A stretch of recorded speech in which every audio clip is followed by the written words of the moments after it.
Hello, welcome to Postcolonial Space. I'm Masood Raja, and today I'll briefly talk about the need for being comparative in postcolonial studies.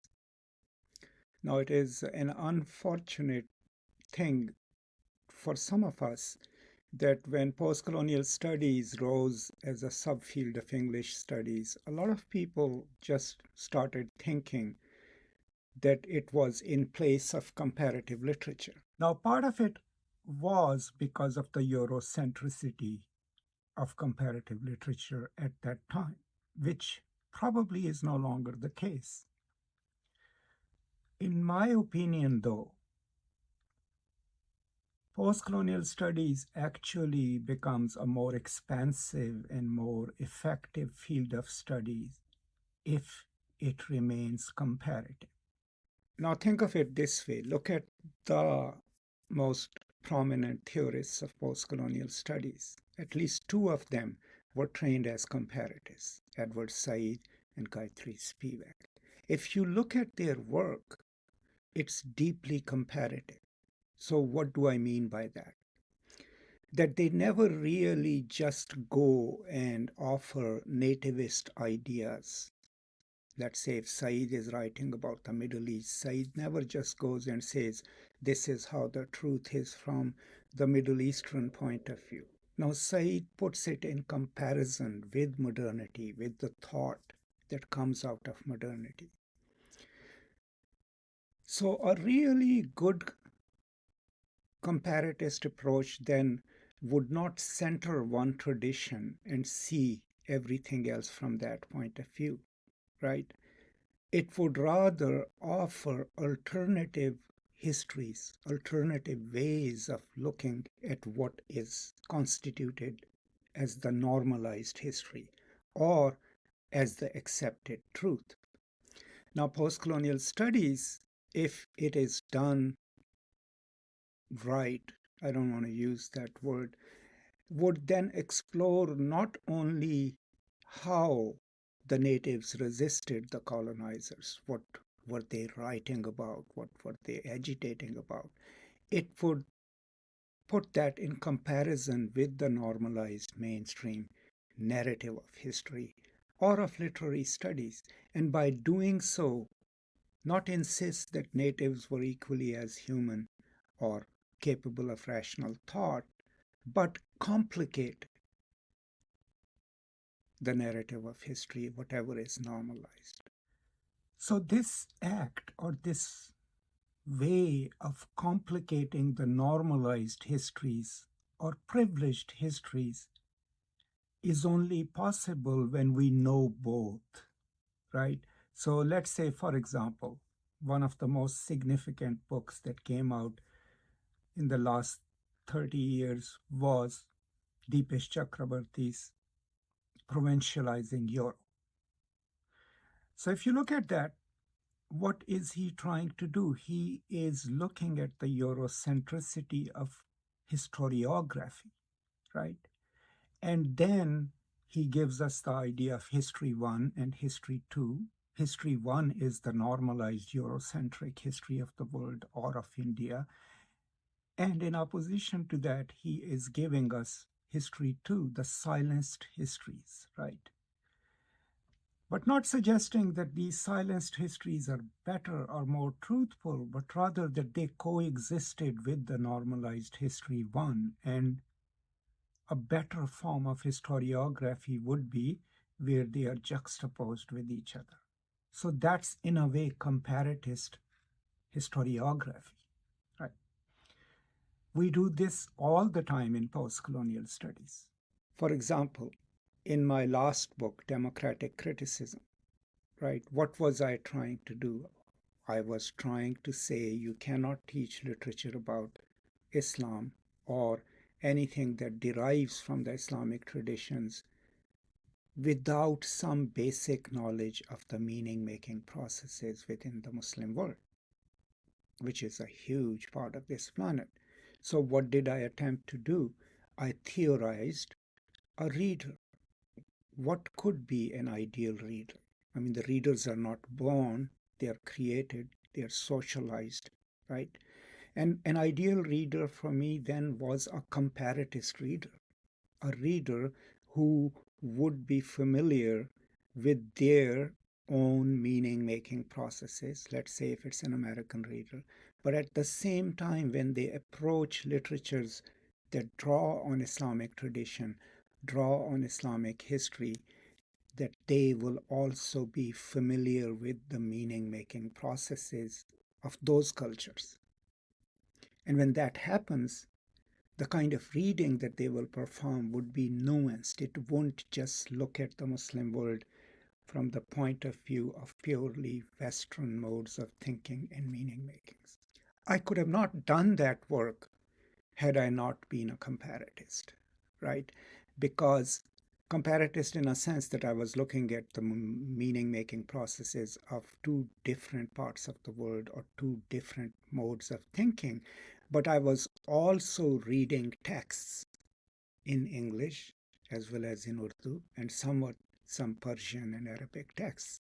So that comparatist approach enabled me to write about a subject where I am not just speaking from one place, right?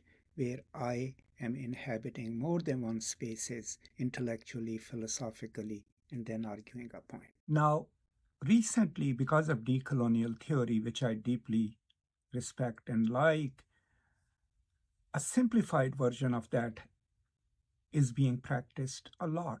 I see it in Pakistan, but also in India, where people basically are just saying, we are sufficient unto ourselves. We'll just use our own tradition and just work through that.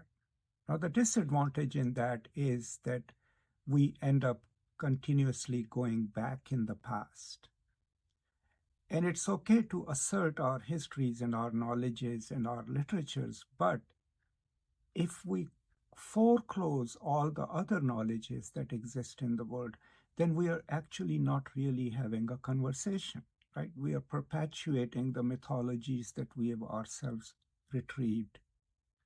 And I don't think so. Those do a lot of positive work in the world. Yes, they pose a challenge to the normalized histories and the normalized way of looking at the world. Absolutely, they do that. But what would make these retrievals and their articulation more effective is if we still remained comparative, if we still said, okay, you have looked at the world from the British perspective or the French perspective, and you've written your histories of the Arabs and all that, and of India. Now let us give you what we were doing, what the Indians were doing at the same time, what kind of cultural artifacts were they producing, and then complicate that history. Now, that act of complicating that history or that literary production cannot be done in isolation. It has to be done in a comparative way. So, this is just sort of my off the cuff thoughts about this topic, but as I look back at my own progress as a scholar, I was trained by a comparatist. I realized that what helped me articulate, explain, and write on things, deeply complex things, and deeply complex cultural phenomena, what enabled me was that I was never committed to one tradition, or I was never overdetermined by one tradition, but I always was trying to place my work in a comparative mode. And that has enabled me to teach better, but also to write better and to produce the kind of scholarship that does something in the world. So, on a larger note, we live in an increasingly polarized world, right? In which the lines are drawn and wars are happening. If we just insist on our own way of looking at the world and understanding it and interacting with it without acknowledging the difference, right?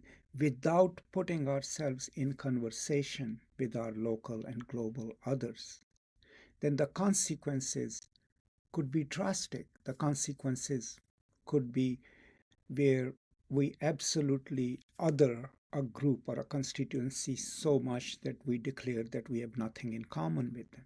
And when you do that, when you declare a constituency or a group of people absolutely your other, then disastrous policies and actions follow. So, overall, not to belabor the point too much, in my opinion, and it's my opinion, of course, you don't need to like absolutely believe in that. If we incorporate more and more knowledges and more ways of explaining the world and explaining literature and put them in a comparative mode, with a cautionary note that we don't privilege one over the other. We don't take one as central and treat everything else as peripheral. No, as equal components of a philosophical or a literary inquiry. And if we teach like that and write like that, that comparatist approach is likely to help us, if not make this world a better place, at least create discourses and knowledges that are geared towards creating a world in which we can live with our differences, but still seek certain commonalities and make sure that we build on those commonalities to sustain, enlarge, and, you know, make sure that our human experience, whatever it is planetary, as Spivak would say it, and is global, in which all of us, can live peacefully as human beings.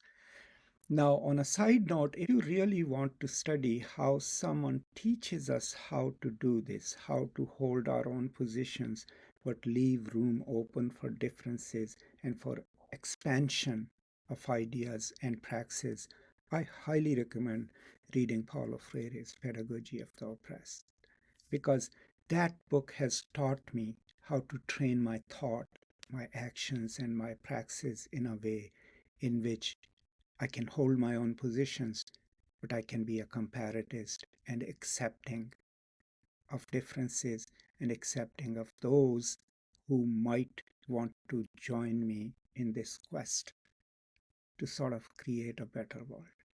So that's it on this topic of post-colonialism and being comparatist. I hope it's useful to you. Let me know what you think, and as always, I'll be highly grateful for your comments and suggestions. Please stay safe, take care, and I will now see you next time. Until then, as always, peace and love.